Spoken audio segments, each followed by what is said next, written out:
Welcome to our signal system course.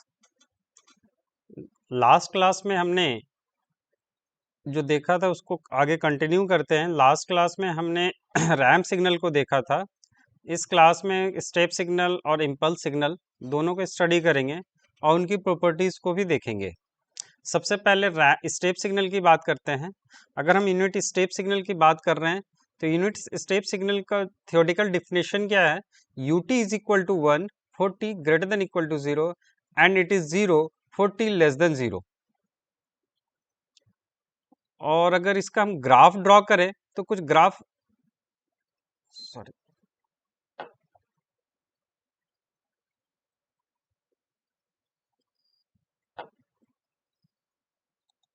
अगर इसका graph draw करें तो कुछ ग्राफ ऐसा होगा जहां हम टी यूटी का ग्राफ ड्रॉ कर रहे हैं।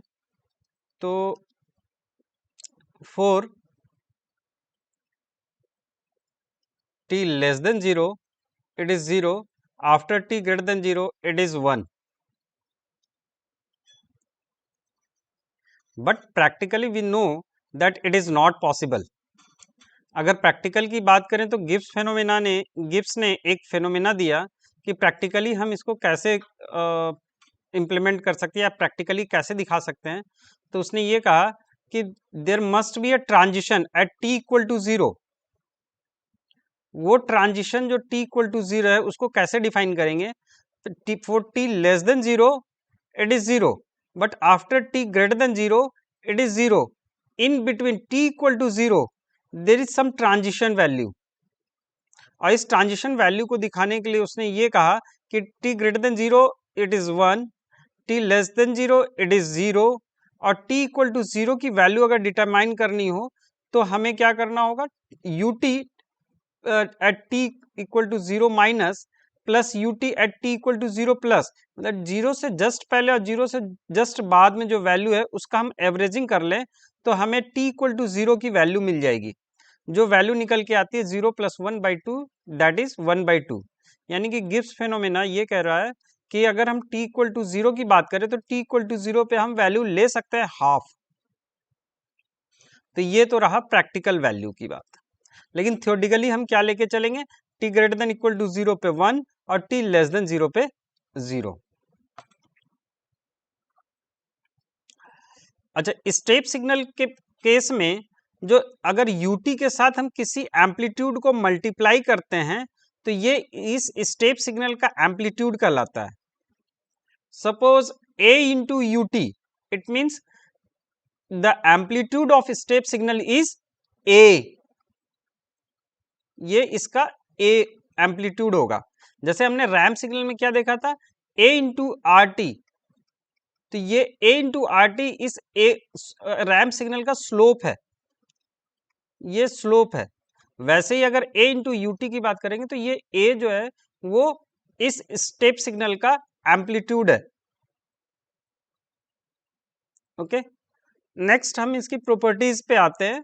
कुछ प्रॉपर्टीज देखते हैं। सबसे पहले इस सिग्नल की शिफ्टिंग की बात करते हैं। अगर हम सिग्नल शिफ्ट करते हैं, स्टेप सिग्नल को हम शिफ्ट करते हैं यूटी को ut माइनस ए से, तो सिग्नल सिंपली हमारा शिफ्ट हो जाएगा टाइम t इक्वल टू ए से t माइनस ए। अगर इस t माइनस ए को हम इक्वल टू 0 करें तो t इक्वल टू ए हमारा जो सिग्नल स्टार्ट होगा, जो पहले t इक्वल टू 0 पे स्टार्ट हो रहा था वो अब वो हमारा सिग्नल स्टार्ट कहाँ से होगा? t इक्वल टू ए से स्टार्ट होगा। तो ये हमारा नया सिग्नल होगा जब हम टाइम शिफ्टिंग कर रहे हैं। जैसे ये हमारा राइट शिफ्ट है, वैसे ही अगर हम लेफ्ट शिफ्ट करें u t प्लस ए, यानी कि हमारा लेफ्ट शिफ्ट होगा और हमारा सिग्नल क्या होगा? t minus t equal to minus a से स्टार्ट हो जाएगा। ये हमारा t और ये हमारा u t प्लस ए। अगर इसकी दूसरी प्रॉपर्टी की बात करें जहां हम इस सिग्नल को स्केलिंग कर रहे हैं तो u of A T is equal to U T. यहां कोई चेंज नहीं आएगा टाइम में। आप देख रहे हो कि U A T is equal to U T होगा। इसको हम लोग दोनों तरीके से क्लियरली समझ सकते हैं, mathematically as well as graphically. अगर मैथमेटिकली की बात करें तो मैथमेटिकली कैसे इसको प्रूफ कर सकते हैं? तो हमें पता है कि U T is equal to 1 होता है for T greater than equal to 0 and 0 for T less than 0। यही हमारा थ्योरेटिकल वैल्यू है। अगर हम u ऑफ at लिखते हैं तो यहाँ कोई टाइम का फंक्शन है नहीं, टाइम का फंक्शन यहाँ है, तो हम a इंटू t लिखना होगा for greater than 0 and at for less than 0, it is 0 and it is 1। जब हम लोग डिवाइड बाई a करते हैं बोथ साइड, अगर बोथ साइड हम a से डिवाइड कर दें तो हमारे लिए कोई इशू नहीं होगा। अगर a एक पॉजिटिव वैल्यू है तो हम दोनों तरफ a से डिवाइड कर सकते हैं। अगर a से दोनों तरफ डिवाइड कर रहे हैं तो हमारा जो नया डिफिनेशन बन के आता है u of at is equal to 1 for t greater than 0 and for t less than 0 it is value is 0। तो इस तरह से ये प्रूफ होता है कि ut और uat दोनों का डिफिनेशन सेम है और दोनों से ये कंक्लूड हम कर सकते हैं कि uat is equal to ut। अगर इसको हम ग्राफिकल अप्रोच से समझने की कोशिश करें कि ग्राफिकली कैसे ट्रू है, तो uat का पहले तो हम ग्राफ ड्रॉ करें। u ऑफ at का ग्राफ at के रेस्पेक्ट में अगर हम ड्रॉ करते हैं तो सिंपल हम ड्रॉ कर सकते हैं जो t इक्वल टू 0 से पहले 0 वैल्यू है और t ग्रेटर देन 0 पे हमारा वैल्यू 1 है। अगर हम लोग टाइम डोमेन के अंदर हम लोग a से डिवाइड कर रहे हैं तो इसके हर एक वैल्यू को भी हमें a से डिवाइड करना पड़ेगा, लेकिन चूंकि ये इनफाइनाइट टाइम को जा रहा है, मतलब ये 1 कंटिन्यू है, तो अगर हम टाइम को श्रिंक भी कर रहे हैं हम यहाँ, तो उससे कोई फर्क नहीं पड़ रहा है। टाइम को कितना भी हम श्रिंक कर लें उससे कोई फर्क पड़ने वाला नहीं है। और हमारा जो ग्राफ है u ऑफ t का ग्राफ, वो ग्राफ और ये ग्राफ बिल्कुल सेम दिखाई देगा, दोनों सेम होगा। तो इससे भी ग्राफिकली अप्रोच से भी ये प्रूफ हो जाता है uat is equal to ut। Okay, अगर हम टाइम इन्वर्जन की बात करेंगे तो टाइम इन्वर्जन तो सिंपल है कि हम y एक्सिस के अलोंग इसका मिरर इमेज ले लेंगे। तो इसके नया जो डिफिनेशन हमारा u ऑफ माइनस टी का बनेगा वो होगा for t less than equal to 0 it is 1 and for t greater than 0 it is 0। तो इस तरह से हमने तीनों प्रॉपर्टीज को देख लिया है। अब हम बात करते हैं दोनों स्टेप सिग्नल और रैंप सिग्नल, इन दोनों के रिलेशंस की बात करते हैं। हमारा जो यूनिट रैंप सिग्नल है उसको हम लोगों ने RT से रिप्रेजेंट करते हैं, यूनिट स्टेप सिग्नल जिसको हम लोग UT से रिप्रेजेंट कर रहे हैं। अगर दोनों में रिलेशन की बात करें तो पहले एक बार मैथमेटिकली रिलेशन में देख लेते हैं क्या होगा। RT को हम डिफाइन करते हैं mathematically, RT is equal to t for t greater than equal to 0 और for t less than 0 it is 0, और UT को हम डिफाइन कर रहे हैं for t greater than equal to 0 के लिए 1 और फॉर t लेस देन 0 के लिए इट इज 0। यहाँ दोनों की मदद से अगर दोनों को हम ध्यान से देखें इनके डिफिनेशन में, तो इनके डिफिनेशन को हम लोग रिप्रेजेंट कर सकते हैं कुछ इस ढंग से, RT is equal to t into UT। अगर UT के अंदर हम t मल्टीप्लाई कर रहे हैं तो ये क्राइटेरिया फुलफिल हो रहा है। क्लियर है? दूसरी बात, अगर इनको अगर हम डिफरेंशिएशन करते हैं, RT को अगर हम डिफरेंशिएट करते हैं विथ रेस्पेक्ट टू t, तो क्या होगा dt ऑफ RT, तो यहाँ जो d by dt of t करेंगे तो इसकी वैल्यू क्या निकल के आएगी 1, यानी d by dt of RT is equal to 1 for t greater than equal to 0 और लेस देन 0 में तो कोई फर्क ही नहीं पड़ेगा क्योंकि ये ऑलरेडी 0 है। तो ये जो नई वैल्यू है हमारा, ये जो नई वैल्यू दिख रही है ये तो UT का है डिफिनेशन, तो हम कह सकते हैं d by dt of RT is equal to UT, या d by dt of RT का जो ग्राफ होगा वो बिल्कुल क्लियर है, सिंपल है, ये हमारा UT वाला ही ग्राफ होगा। तो इस तरह से हम दोनों रिलेशंस को भी देख लिया हमने। अब हम अपना इम्पॉर्टेंट एक सिग्नल को स्टडी करेंगे, वो जो सबसे इम्पॉर्टेंट सिग्नल भी है हमारे लिए वो है impulse signal, unit impulse signal. Unit impulse signal का डिफिनेशन क्या है, इसको समझने के लिए इसका मैथमेटिकली रिप्रेजेंटेशन तो देखने से पहले हम एक ग्राफ को देख लेते हैं। सबसे पहले एक ग्राफ ले लेते हैं t ऑफ, और इसका जो रिप्रेजेंटेशन है वो हम डेल t से रिप्रेजेंट करते हैं, इसको स्टेप सिग्नल को डेल t से रिप्रेजेंट कर रहे हैं। ओके, डेल टी से रिप्रेजेंट कर रहे हैं, तो डेल टी को डिफाइन करने के पहले एक्स ऑफ टी एक हम सिग्नल देख लेते हैं।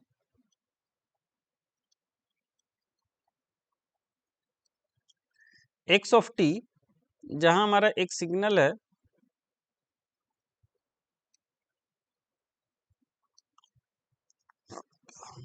फोर -a/2 और ये +a/2 और ये हमारा a है, यानी कि इसकी लेंथ भी a है और ये भी a है। तो हमारा इसका एरिया क्या निकल के आएगा?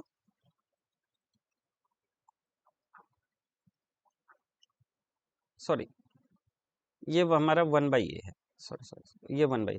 तो एरिया क्या निकल के आएगा? a into 1/a, that is 1। एक दूसरा सिग्नल भी हम ले सकते हैं चाहे तो, ये xt, ये x1t, इसको हम लिख रहे हैं यहाँ x1t t।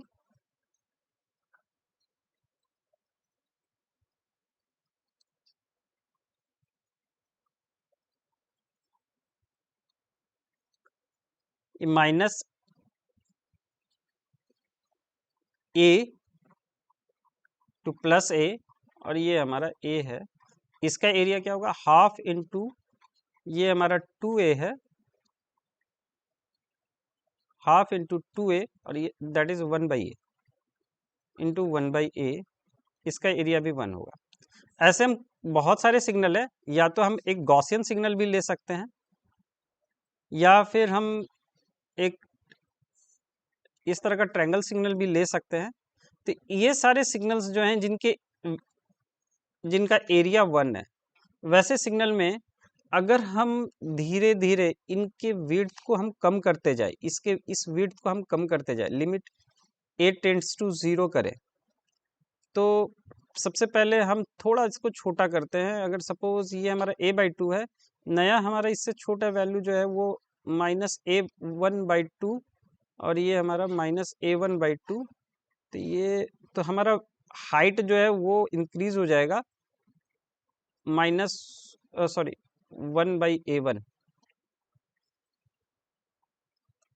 अगर इसको और हम छोटा करें, इसके विड्थ को और कम करें, तो इसका हाइट और भी छोटा होता चला जाएगा। ये कुछ इस ढंग से दिखेगा।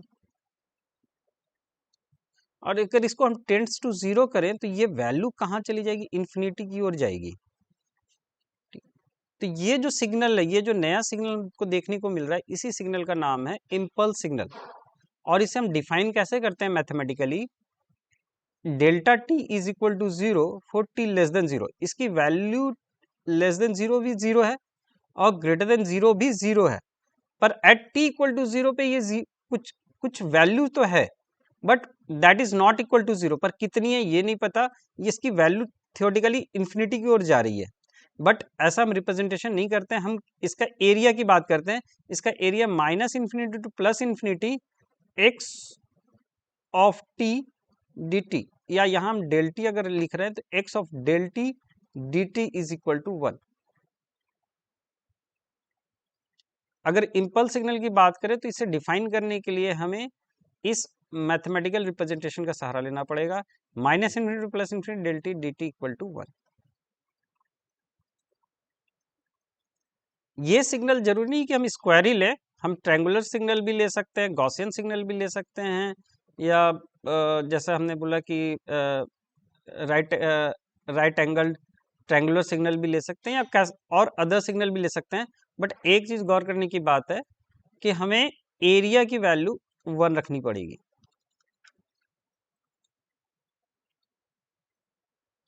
ओके, आई थिंक थोड़ा इम्पल्स सिग्नल समझ में आया होगा। अगर इसमें भी कोई क्वेरी हो तो आप कमेंट बॉक्स में लिख सकते हैं, मैं इसको और क्लियर कर दूंगा। फिलहाल हम आगे बढ़ते हैं और इसके टाइम शिफ्टिंग प्रॉपर्टी को देखते हैं। डेल टी, अगर हम टाइम शिफ्टिंग की बात करें, डेल टी को हम लोग राइट शिफ्ट कर रहे हैं डेल टी -a से, तो सिंपली ये हमारा जो टाइम t इक्वल टू 0 पे डिफाइंड है, वो अब हमारा डिफाइन कहाँ होगा? इस t इक्वल टू a पे, t इक्वल टू a पे डिफाइन होगा। हमारा जो नया सिग्नल है वो कहाँ डिफाइन होगा? t इक्वल टू a पे। ओके, ये हम नया सिग्नल ड्रॉ कर पा रहे हैं टाइम शिफ्टिंग के बाद। ओके, और नेक्स्ट हम बात कर रहे हैं इसके स्केलिंग प्रॉपर्टीज की बात कर रहे हैं। स्केलिंग प्रॉपर्टीज की बात करते हैं, इम्पल्स सिग्नल की स्केलिंग प्रॉपर्टी की बात कर रहे हैं। Del of A T is equal to 1 by mod a del t. Mod a की वैल्यू पॉजिटिव हो नेगेटिव हो कोई फर्क नहीं पड़ता, ये प्रॉपर्टी दोनों के लिए एप्लीकेबल है। अब इसको प्रूफ करने के लिए हम दोनों अप्रोच फिर से देख सकते हैं, या mathematically approach as well as graphically approach. अगर हम मैथमेटिकली अप्रोच को देखें तो जब हम इम्पल्स सिग्नल की बात करें तो इम्पल्स सिग्नल का जो डिफिनेशन के अंदर है, मैथमेटिकली हम केवल एक ही तरीके से डिफाइन कर पाते हैं, क्योंकि हमें पता है del t is equal to zero, del t is equal to zero for T less than zero, t greater than zero it is also zero, but t is equal to zero पे it's not equal to zero. ये हमारा mathematical definition के अंदर है। तो इसको area से हम डिफाइन कर रहे हैं, minus infinity plus infinity del T D T is equal to 1। अगर हम इसे स्केल्ड कर दें, इस वैल्यू को स्केल टी को हम स्केल करते हैं minus infinity plus infinity del of A T, तो इसकी वैल्यू क्या होगी वो उससे हम थोड़ा बहुत इस रिजल्ट पे पहुंच सकते हैं, क्योंकि ए टी को अगर हम यू वैल्यू पुट करते हैं तो हमारा D T is equal to क्या होगा 1 by A D U, 1 by A D U. लेकिन अगर यही वैल्यू नेगेटिव हो या पॉजिटिव हो, दोनों के लिए ये ट्रू है, तब हम यहाँ मोड लगा सकते हैं। अगर दोनों के लिए ट्रू नहीं है तब ये मॉड हम नहीं लगा पाएंगे, लेकिन हम देख सकते हैं कि ये दोनों के लिए ट्रू है, इसलिए हम यहाँ मोड लगा पा रहे हैं। अगर हम यहाँ मॉड लगा पाते हैं तो हम लिख सकते हैं कि minus infinity to infinity del a t D T is equal to 1 by mod a minus infinity plus infinity del T D T is equal to, यहाँ हमने यू लिख सकते हैं डेल यू, और यहाँ हम लोग डी यू लिखेंगे। और अगर इस पैरामीटर को हम रिप्लेस कर दे टी से तो कोई फर्क नहीं पड़ेगा, तो that is equal to 1 by mod a minus infinity plus infinity del t u d t. और ये जो डिफिनेशन है हमारे पास, ये डिफिनेशन ये हम देख सकते हैं कि minus infinity plus infinity del a t D T is equal to 1 by mod a minus infinity plus infinity del T D t. तो यहाँ से ये रिजल्ट हमें मिल सकता है कि जब भी हम लोग अगर पैरामीटर में ए मल्टीप्लाई कर रहे हैं, टी टी टी के साथ हम कोई ए मल्टीप्लाई कर रहे हैं, तो ये जो ए है वो हमारा इंटीग्रल से बाहर 1 बाई मोड ए के फॉर्म में आता है। तो हम इस मैथमेटिकली रिजल्ट पे पहुंच सकते हैं कि del of A T is equal to 1 by mod a del t. अगर इसे ग्राफिकली समझना है तो ग्राफिकली समझने के लिए हमें सबसे पहले तो समझना होगा कि जिस तरीके से हमने डिफाइन किया था इम्पल्स सिग्नल को, t of del t is, हम कैसा भी ग्राफ ले सकते हैं, यहाँ हमने स्क्वायर सिग्नल ही लिया है। ये डिफाइन है minus A two plus A, minus a by two plus A by to, और ये है हमारा 1 बाई ए, जहाँ लिमिट ए टेंड्स टू 0 है। अगर हम इस t को रिप्लेस करें a बाई टू से, ए टी से, तो हमारा नया सिग्नल क्या होगा, ए टी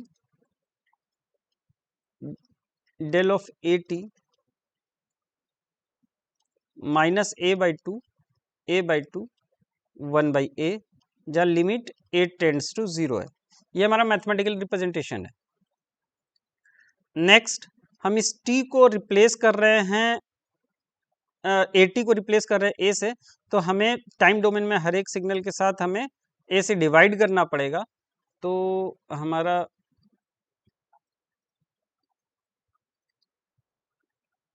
ये डिवाइड बाई ए है,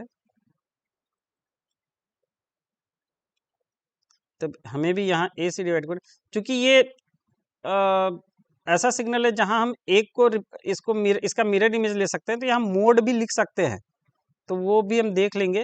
अगर हम पॉजिटिव ले या नेगेटिव ले ए की वैल्यू, तब भी हमारा वैल्यू सेम होगा, तो हम मोड ए लगा लेंगे बाद में। तो यहाँ हम पहले ए से डिफाइन कर रहे हैं, हमारा एम्पलीट्यूड में कोई चेंज आने वाला नहीं है, केवल हम टाइम डोमेन में चेंज कर रहे हैं। तो जो हमारा नया एरिया होगा, वो नया एरिया क्या आएगा, नया एरिया होगा हमारा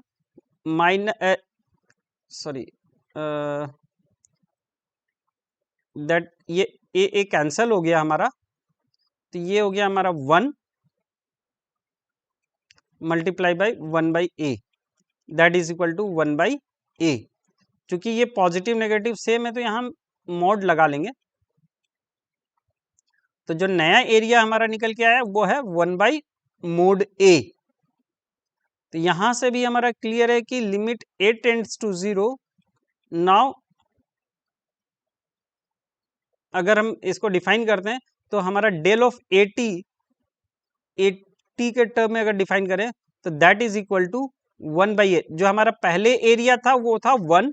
अब जो हमारा नया एरिया, पहले हमारा जो डिफाइन करते थे जब हम t ऑफ डेल टी को रिप्रेजेंट कर रहे थे, तो हम डिफाइन कर रहे थे a, एरिया 1 से डिफाइन कर रहे थे। अब हमारा नया एरिया जो है वो है 1/mod a। तो ग्राफिक, ये स्केलिंग प्रॉपर्टी भी हम, स्केलिंग प्रॉपर्टी को हम दोनों तरीके से प्रूफ कर पाए हैं, mathematically as well as graphically.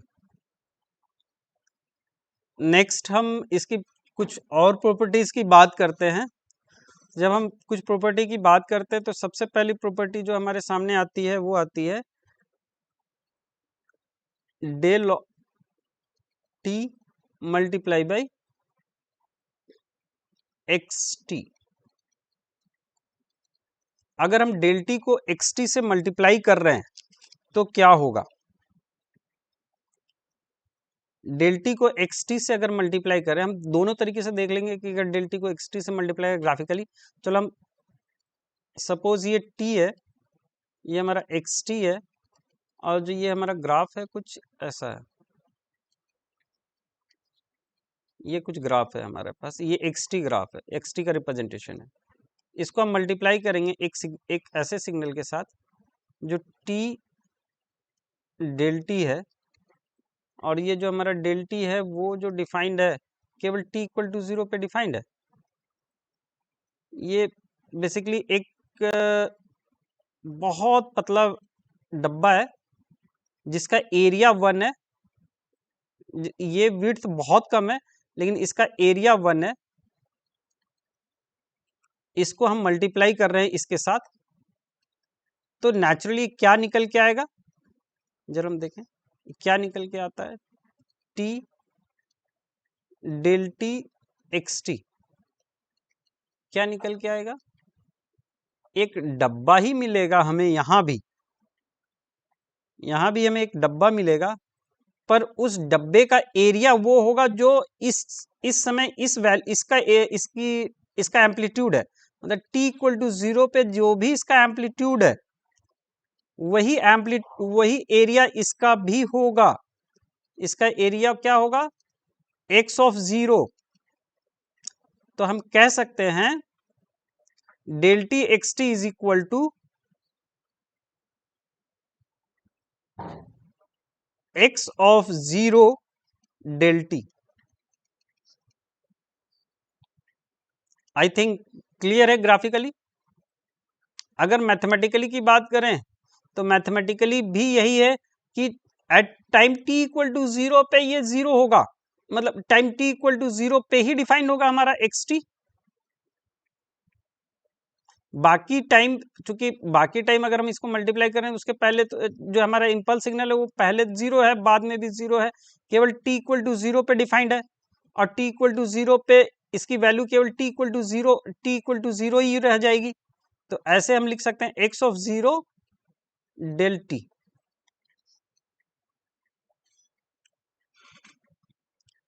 तो ये बात हुई। अब एक इसी में थोड़ा सा हम इसी को एक्सटेंड करते हैं, और हम लिखते हैं डेल टी माइनस ए एक्स टी। तब क्या होगा, तब सेम होगा हमारा ये सिग्नल जो पहले t इक्वल टू 0 पे डिफाइंड था, अब ये सिग्नल हमारा डिफाइंड है t इक्वल टू a पे डिफाइंड है, t इक्वल टू a पे डिफाइंड है। तो ये जो सिग्नल है इसकी वैल्यू क्या हो जाएगी, डेल ऑफ टी माइनस ए तो रहेगी, लेकिन ये अब एक्स टी के जगह एक्स पहले टी इक्वल टू 0 पे था, अब ये हमारा रिफरेंस है एक्स ऑफ ए पे।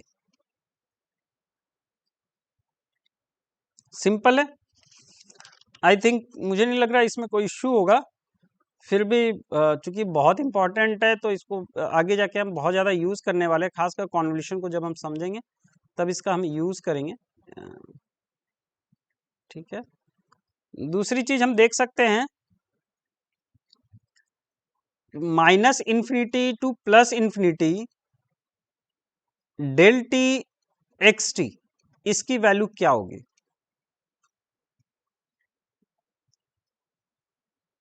अगर हम लोग इसकी वैल्यू निकालना चाहेंगे तो क्या होगा, क्योंकि हमें पता है प्रॉपर्टी से, जो हम ऊपर वाली प्रॉपर्टी हम देख रहे हैं उसी प्रॉपर्टी को देखते हुए कह सकते हैं this is equal to minus infinity to plus infinity, this is del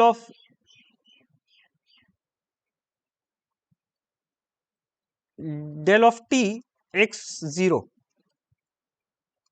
that is equal to into dt, sorry into dt, minus infinity to plus infinity x of zero, चूंकि एक कांस्टेंट वैल्यू है तो ये limit, ये हमारे integration से बाहर आएगा, x of zero del T D t, that is equal to ये इंटीग्रेशन इसकी वैल्यू 1 होगी, तो ये that is equal to x of zero. तो इससे हम लोग लिख सकते हैं minus infinity to plus infinity x t del T D T is equal to x zero.